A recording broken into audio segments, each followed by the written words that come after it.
Sense motiu. Sense motiu. Un podcast d'Ambra Projectes. Un podcast d'Ambra Projectes Culturals. Presentat per Sergi Pitar Garrido.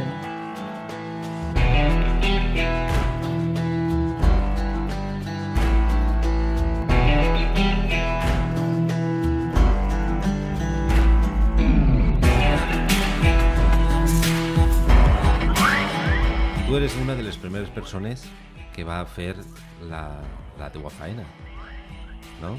Sí. Què és exactament? Jo sóc logopeda i la logopèdia en València no estava ni programada ni i tinguérem que els que volíem fer eixa carrera o eixa especialitat del llenguatge anar a Barcelona. I jo sóc llicenciat per Barcelona, per la Universitat de Barcelona. I en València, pues, oficialment, jo crec que sóc el primer o el segon logopeda de la comunitat. Però això de quin any estem parlant? Estem parlant dels anys 70, perquè no hi havia... Era el llenguatge. En educació especial, estem parlant de l'educació especial. Hi havia una nebulosa que un totum revolutum que era del llenguatge. I una de les parts del llenguatge és la logopèdia. I la logopèdia que se feu primer en els centres d'educació especial i nombraren a uns mestres que eren logopedes, els primers, i se nombraren quan els primers que nombraren, pues jo vaig ser un d'ells. Però, mira, comencem des del principi, perquè, clar, tu estudies magisteri en els anys 50. I en acabant t'especialitzes, d'alguna manera, en educació especial. Exacte. Què era l'educació especial i per què i com estava regulada? L'educació especial no existia. Existia unes escoles especials que anaven, on ficaven els xiquets allí que tenien alguna tara, diguem. I aleshores el que feien és que jo he sigut molt aficionat dins de totes les assignatures que donàvem. Hi havia una que era el llenguatge. Jo he sigut molt aficionat al llenguatge i a l'evolució del llenguatge. I una de les coses més importants és en la logopèdia, precisament, l'evolució del llenguatge en els xiquets. I per això ha tingut una inclinació sempre per el llenguatge, el que me feu anar a fer l'especialitat de logopèdia. En València no n'hi havia, com he dit, i era dins del centre d'educació especial, els que teníem més afició érem logopedes i donàvem aquesta classe, però un poc no convencional, no oficial. Després, sí, quan se crea la plaça, entonces és quan nosaltres, els educadors que teníem l'especialitat, optem a la plaça. Vale. Estem en els anys 50, quan tu acabares més o menys el magisteri. Sí. Per començar des del principi, per què te dediques a l'educació especial?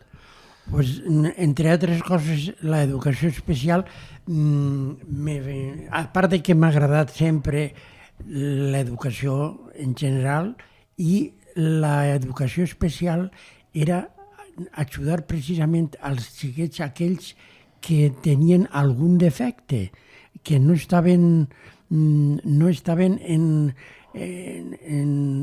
la mateixa línia que estaven la majoria. perquè estem parlant dels anys en València, dels anys 60 i 50, en València, l'educació especial ha tingut sempre una importància molt gran. Recordem que el primer manicomi és valencià, el Padre Jofré. I després els deficients eren apallissats en el carrer i despreciats per tot el món. En fi, en l'Ajuntament, a primers del segle XX, l'Ajuntament ja va recollir a aquests xiquets i es ficava en una escola, en una classe. Hi havia una classe que era de superdotats i una d'infradotats, que era dels deficients, i eren de l'Ajuntament de València. Això començà després de la guerra del 36, però abans havia sigut estudiat ja en Barcelona, a la que acudiren valencians, professors valencians que anaren i veien el que feien allí en Barcelona i això ho traslladaren hacia València. L'Ajuntament se feu càrrec de fer primer l'escola, però els primers anys va ser una cosa més anecdòtica. Més avant, quan els anys 60, se crea un patronat municipal. I aleshores, aquest patronat necessita uns mestres. Forma primer uns mestres i després es dona la possibilitat d'ocupar les places que havia creat. Jo estava en aquest grup i per això me varen donar una classe precisament en la Malvarrosa, en un centre que se creà en la Malvarrosa. Se crearen 3 centres i el de la Malvarrosa era, a més de donar classe de recuperació, de logopèdia, fèiem el que entonces seria formació professional diferenciada, és a dir, una formació professional adaptada als xiquets que tenien aquests defectes, aquesta manera de respondre a lo que... Perquè estem parlant de que aquests xiquets que tenien aquestes capacitats diferents, per dir-ho políticament correcte, perquè s'ha dit de moltes maneres. Bueno, és que els noms han canviat i han variat molt, fins de subnormals fins a ara han canviat. Diferents capacitats, exacte, si vols dir. Sí.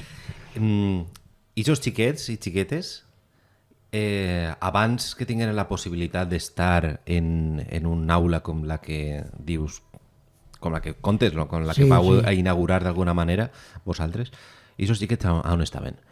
En casa. Els que estaven un poc millor, estaven en una escola que seria de orientación, Escuela de Orientación y Aprovechamiento, que pertenecien a l'Ajuntament de València. I que els xiquets estos no els tenien en casa, no eixien al carrer. Els pares com si tingueren vergonya de tindre un síndrome de Down o una altra deficiència.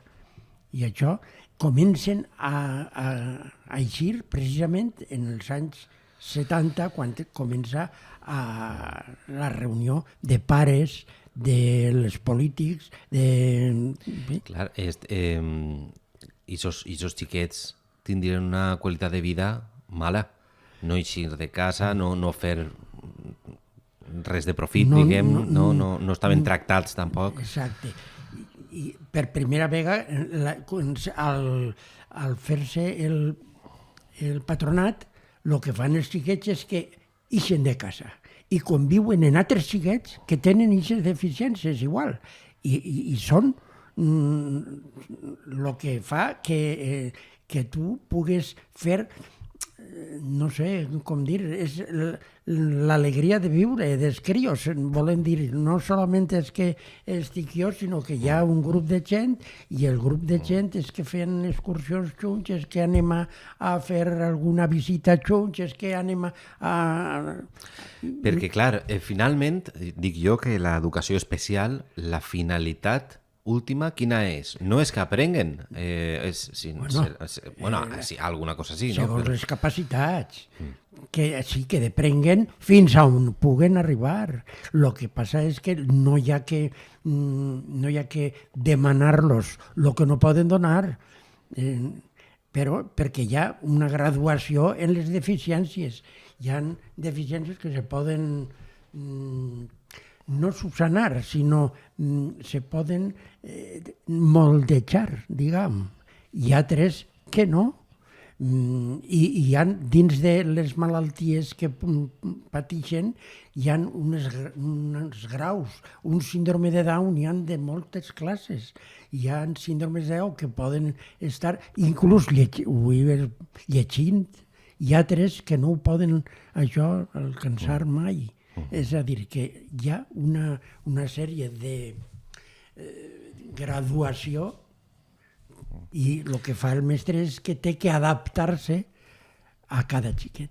És a dir, jo pel que tinc entès, allà als principis dels anys 60, més o menys, Sí. és quan comença d'alguna manera tot això que és quan tu t'incorpores. Sí. Un poquet a aquest moviment, dir-li moviment, dir-li aquesta iniciativa també de donar-los una resposta a aquestes realitats. El grup de València, precisament, farem una visita a Barcelona, per exemple, on vàrem estar que allí sí que funcionaven ja escoles especials de síndrome de Down, per exemple. Tots els xiquets i xiquetes eren síndrome de Down i aquells tenien portaven una marxa en els aprenentatges que nosaltres els agarràrem perquè els vèrem que allò funcionava. És a dir, que... I després també inclús anàrem a l'estranger per veure com funcionaven aquestes coses allí i per poder portar-ho a terme en la nostra escola. I la vostra escola era Maria Carbonell, l'escola. Maria Carbonell, sí. En la Malvarrosa. En la Malvarrosa. Hi havia una altra que era Ruiz Jiménez, que eren... Aquells no feien formació professional. Nosaltres sí. Nosaltres per un matí donàvem dins de lo que cap les assignatures de llenguatge, de matemàtiques, però elementalíssim, elemental, i per la vesprà feien treball. Hi havia una fusteria, i en feien coses de fusta, hi havia una enquadernació on feien llibres i enquadernaven llibres i en fi, aquestes coses, i això se feia per la vesprà. El nostre centre era un centre de formació professional diferenciada. I això estem parlant que va començar a funcionar sobre els anys 70, Sí, potser una miqueta abans. sí, 60, sí. I quin tipus de xiquets i xiquetes teníeu? N'hi havia una varietat total? Sí, total. Dins de la... És a dir, qualsevol que s'inicia una miqueta de la norma, d'anar a la EGB, no? A l'escola normal, tenia cabuda. Sí. Des d'un síndrome de Down a un sortimut, per exemple, perquè hi havia el sortimut de València, estaven en l'escola que hi havia especials per ells, però és que hi havia xiquets que, a més de ser això, eren deficients, perquè dins d'esta anormalitat, diguem, ja era normal i tenia després un treball i se casava i tenia fills i tot això, i hi havia sortimut que era, a més, era deficient. Exacte. I entonces, estos són els que nosaltres els ateníem. I precisament la logopèdia a mi m'isque precisament perquè tenia uns alumnes que es feia falta. I vaig a començar precisament en Barcelona, vaig veure que aplicaven l'ordenador, el primitiu ordenador, l'aplicaven. I això me va crear intentar fer-ho en València, i efectivament vàrem comprar en l'escola, vàrem comprar un ordinador, vàrem aplicar els mètodes que feien a Barcelona, el mostrar-li al crió el dibuix i la paraula, i el dibuix i la paraula el crió la tenia que relacionar i fer-la, en fi... Bueno, vull dir-te en això... Això estem parlant de principis dels anys 80 o no, abans? Estem parlant dels 70. Sí. Dels anys 70. Finals dels 70, per ahí. I sí, és... Quants xavals n'hi havia, més o menys, en Pues l'escola? nosaltres teníem lo menos més de 100.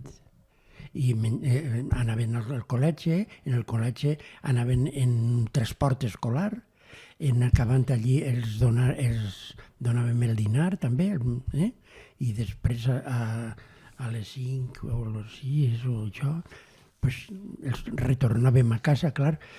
El que entrava a un puesto d'estos era un privilegi, perquè el crió estava en companyia dels companys que estaven en la mateixa onda. A més d'això, els teníem que els donaven l'estància, el menjar, el transport, tot gratuït, perquè doncs, hi havia unes beques que donava l'Estat, més que l'Estat, no sé, els que... L'administració, el ministeri... Sí, no era el ministeri, no. No era el ministeri. Eren... La Diputació, que és la que té diners. No, sí, la Diputació i l'Ajuntament donaven. I donaven també els treballadors.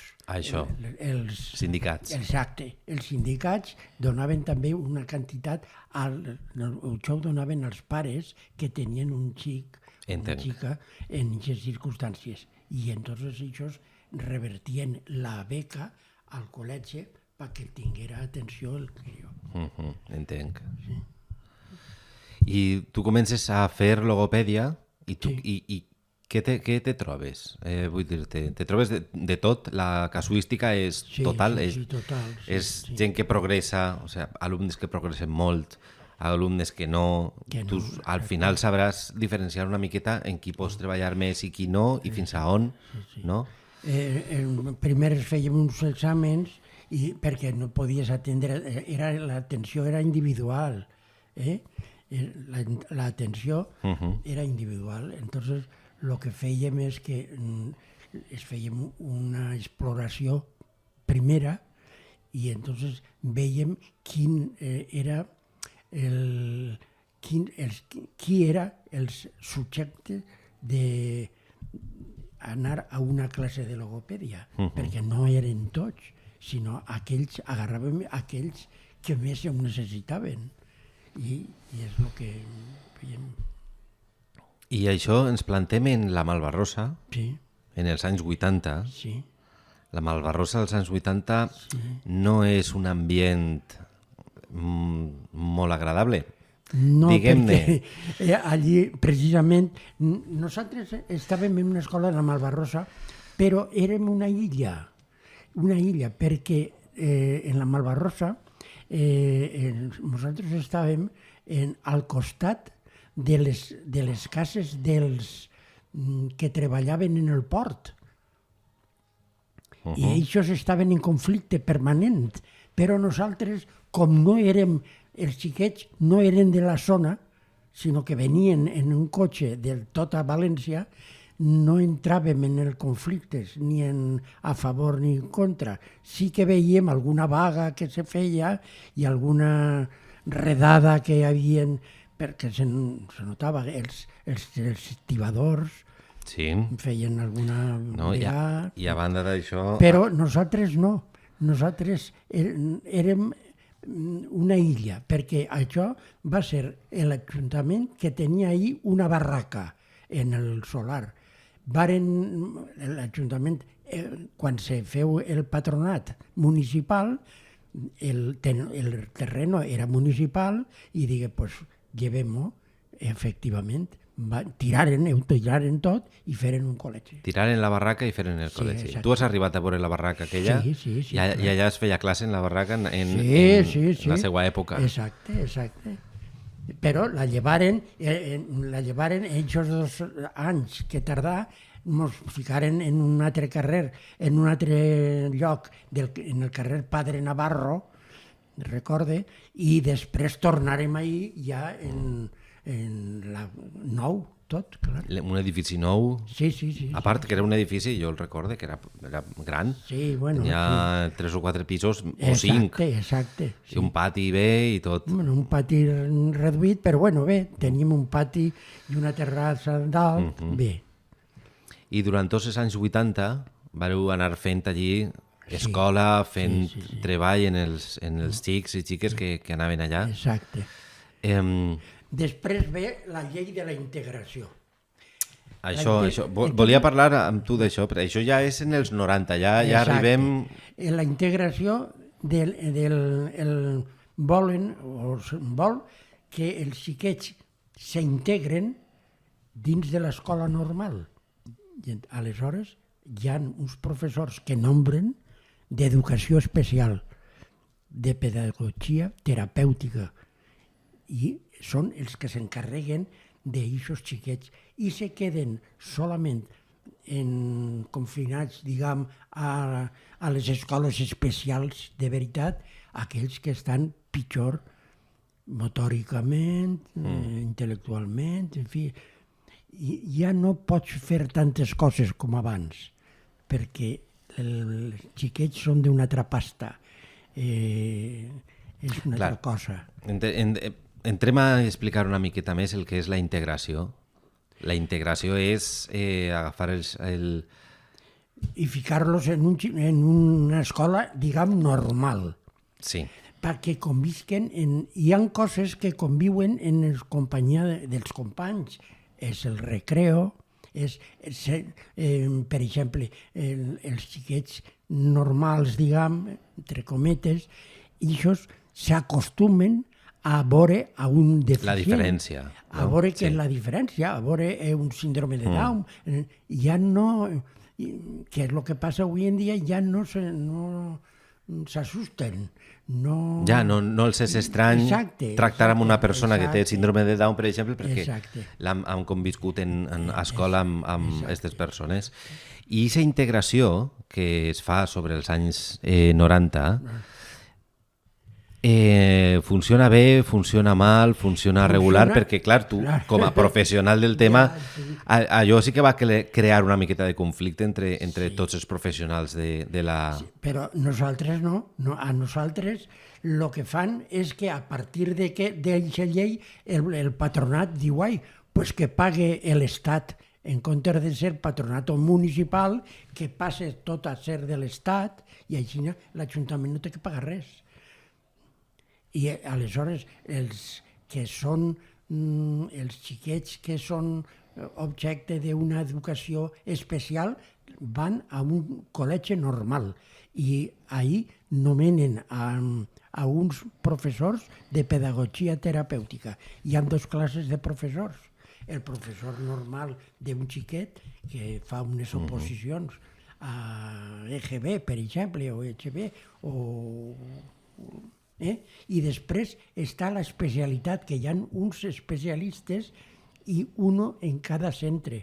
Però, clar, això s'implanta pues, tardar molt de temps en implantar-se. Avui ja és normal. A veure, un professor o dos d'educació especial en un centre normal. És a dir, Convivien Clar. en la gimnàsia, en les jocs, convivien els d'educació especial i els normals, diguem, convivien.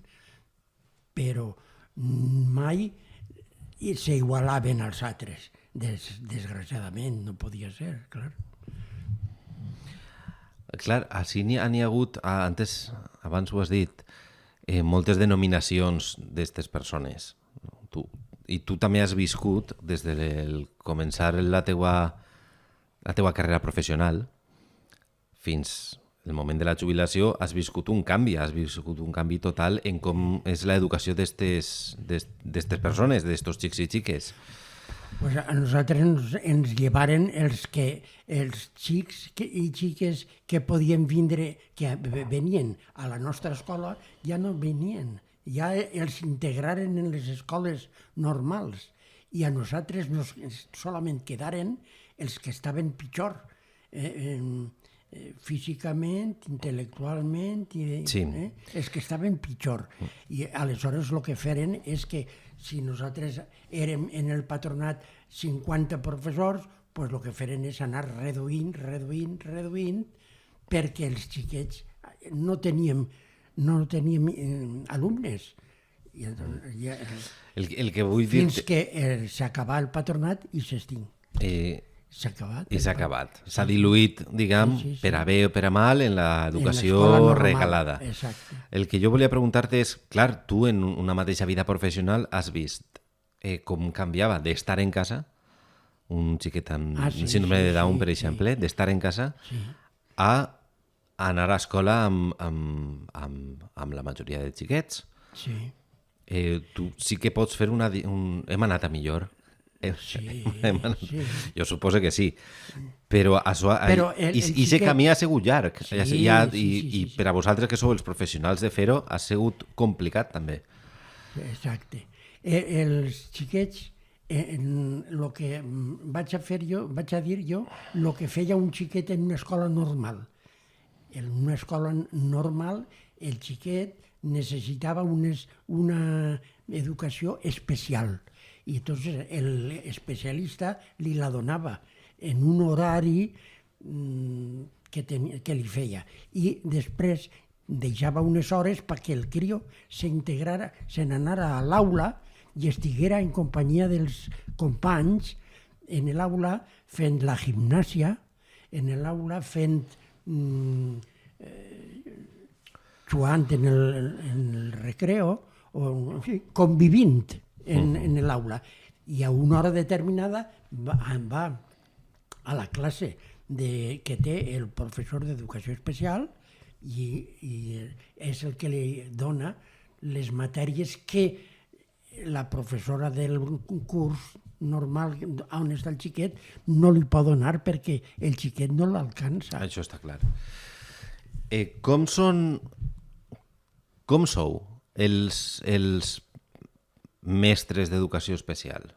Teniu alguna cosa especial, alguna cosa de paciència, no ho sé, de mirar a llarg recorregut? Alguna cosa especial teniu que vos diferencia de la resta de mestres? Jo crec que ho has dit tu, la paciència, perquè és precís. Però, en fi, quan nosaltres anem en els xiquets a on siga, a fer una visita a un museu o això, i se comporten com veu la gent, ens diuen, però si s'han portat molt bé, escolta, que vostè què volia? Que lladraren o què és el que volia? És a dir, que els nostres xiquets, pues, jo crec que inclús millor s'han portat que els anomenats normals. Jo he portat als xiquets en el que es diuen les escoles viajeres, que demanaven, se podia anar al Ministeri, publicava poblacions que rebien als xiquets. I jo vaig fer una instància i demanar anar a, no sé si era Catalunya o... Volia anar jo amb els meus xiquets a passar una setmana allí. I me contestaren que els deficients no podien anar. Jo vaig muntar en còlera, com és natural. I vaig anar a liar-la Roma con Santiago. I els xiquets, mira com me vaig manejar jo, que rep una carta del Ministeri dient-me vostè vol anar al País Basc? En tota l'efervescència que estava en el País Basc. Jo vaig dir sí. I entonces anàrem al País Basc, 2 professors i 10 o 12 alumnes, anàrem a Vitòria. Allí mos reberen i mos ficaren un autobús per nosaltres a soles i ens ensenyaren el País Basc del nord al sud. De tal manera que vinguérem cantant cançons basques. No dic més. Clar. És que... Però no, ho dic perquè nosaltres anàvem allí als restaurants, ja anàvem i els xiquets se portaven millor que els altres. Recorde que en Granada estàvem en un hotel de categoria, en una de les excursions que fèrem, i ens digueren els professors, els cambrers de l'hotel, vostès, els professors, se senten allà i ens digueren el lloc. Diu, i nosaltres s'encarreguem dels xiquets. No hi hagué ninguna persona que s'alçara la veu, ni... En fi, perfecte. Jo estic assombrat. Això, hasta que no ho vaig viure, no m'ho creuia. Clar, és que, a veure, així n'hi ha moltes coses, que molts melons que has obert. El primer és, perquè jo sé que has anat a esquiar també, els xiquets, i has anat a fer moltes activitats que a aquests xiquets, per tant, alguns per l'extracció social de la qual eren, o per els prejudicis que tenien, que n'hi havia sobre els xiquets d'alumnes vostres, jo sé que no hagueren anat a esquiar mai, si no és gràcies a l'escola. Vull dir-te que l'escola era un alliberament, també, una manera de veure el món, que és com el que hauria de ser. Però també m'has contat una cosa que és molt important, crec jo, que és l'ensenyament. Al final s'ensenya entre cometes, als normals també, a ser autònoms. Se'ns ensenya normalment als humans a l'autonomia, a poder ser autònoms. I és una cosa que vosaltres sí que fèieu en els vostres alumnes, que foren com a més autònoms, millor. Exacte. Vàrem pensar, anàrem a esquiar al Pirineu. Hem estat 2 anys anant al Pirineu. Jo la primera vegada que vaig anar pensava que anàvem a veure la neu i res més. Però quan aplegàrem allí, teníem 2 monitors que ens digueren hi ha que agarrar els esquís. Tots els xiquets tenien els esquís. Jo dic, però algú se matarà, se caurà.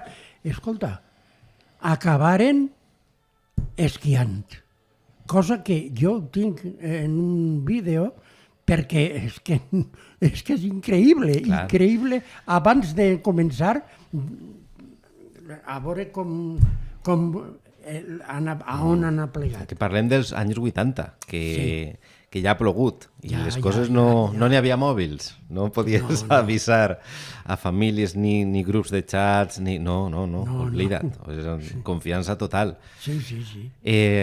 Has tingut problemes amb els pares alguna vegada? No, mai.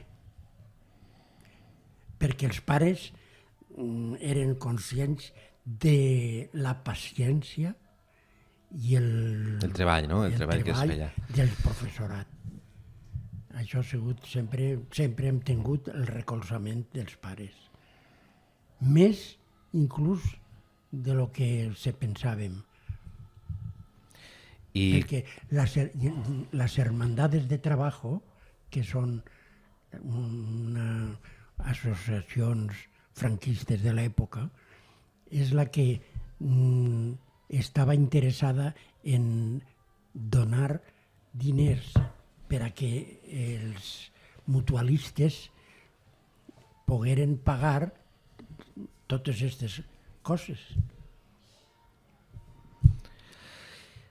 Una vegada passat tot este temps, ha valgut la pena el dedicar tant als xics i xiques? Sí. Tu t'has trobat alumnes, per exemple, pel carrer i després has comprovat que està tot bé? Sí, efectivament. I una alegria que me donen quan me diuen, tinc alumnes que s'han casat i tenen fills i me diuen per el carrer, els veig.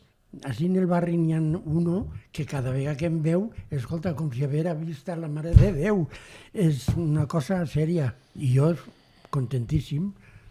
Bueno, l'esperança de vida, i no només l'esperança de vida, sinó la qualitat de vida haurà augmentat moltíssim, perquè estos xiquets abans, ja no te parle del segle passat, però fa 40, 50, 60 anys, tenien una qualitat i una esperança de vida molt més xicoteta. Limitades. Avui en dia no. I tant és això que com no la tenen, per això estan en les escoles aquestes, perquè encara hi ha escoles d'educació especial. Comprens? I aquestes escoles tenen a estos que estan pitjor, que estan, pues, a lo millor en un llit, en fi, ja no caïres de rodes i coses d'aixes, que nosaltres no teníem, per exemple.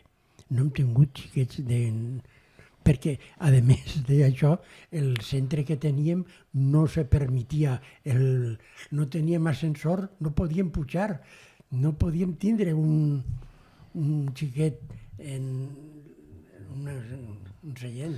Sí, no, entenc.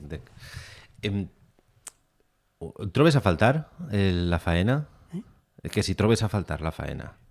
Anar a donar classe? No, perquè a més ja fa quasi 20 anys que em vaig jubilar, perquè l'escola, el patronat va poquet a poquet anant menys gent i va tenint supressió d'aules i al final me tocava jubilar-me i entonces quan la inspecció digué anem a tancar, jo dic, pues jo tinc l'edat de jubilació, pues tanquem l'escola i me vaig jubilar. Perquè tu et vas jubilar sent el director de l'escola. Sí, Maria Carbonell. El capitán, l'últim, no? Bueno, sí, el capitán no, però vamos, jo vaig començar inaugurant-lo quan el patronat comença a funcionar i vaig ser el que tancà el patronat, és a dir, quan la dissolució. Hem fet un repàs molt xicotet, però sí que jo crec que és una feina a la qual no se li ha donat molta cabuda en els mitjans de comunicació. No. Creus que encara n'hi ha aquest estigma en la diferència? És a dir, encara que sí que veiem persones que tenen síndrome de Down, que és actor, l'altre que treu una carrera, en fi. No, però és que per això he dit antes que hi ha moltes modalitats. Hi ha molta... perquè sempre veiem el que és ballarí, que és síndrome de Down, algun síndrome de Down que hi ha en la Generalitat, una xica. Clar, vegem això i veiem els altres que no ho són. És que hi ha una graduació i aquesta graduació és la que fa que uns acaben fent un treball mecànic, però treball, i altres no puguen fer-ho mai. En qualsevol cas, ja per acabar, l'última pregunta. Tu què li diries a una persona o a una parella, o a algú que té ara un fill que té algun tipus de síndrome de Down o equivalent en l'actualitat? Pues lo primer que té que fer és anar posar-se en contacte en l'equipo. Això, però a banda d'això, que sí, que això sí que ho faran, però com ho han d'abordar de manera... O sigui, d'una manera personal, perquè, clar, això n'hi ha que abordar-ho d'alguna manera. Amb resignació, amb molta paciència... Això no és menester que siga el fill tinga deficiències o no. Els pares tenen que tindre la paciència sempre. Però quan tens un problema d'estos gros, el que hi ha que fer és anar cara a l'administració. Ells t'envien a un equip que hi ha de psicòleg, hi ha una educació especial, de logopèdia, hi ha una multidisciplinar, i examinen el xic, la xica, i determinen una miqueta quin és l'itinerari que... Creus que se fa que vareu fer tot el que estava en les vostres mans, vosaltres, com a pioners de la integració? Sí, el que passa que jo crec que no se li ha donat la importància que ha tingut el Patronat de València, el Patronat d'Educació Especial. No se li ha donat la importància.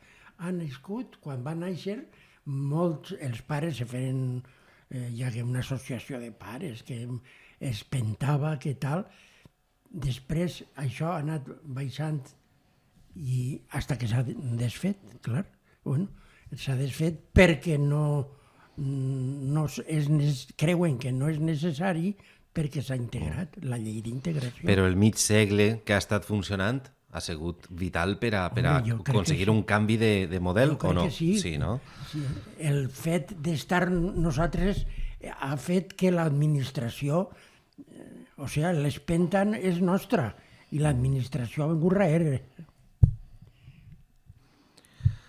Doncs jo ja ho tindria. Ja m'has fet un poquet 5 cèntims de tota aquesta història.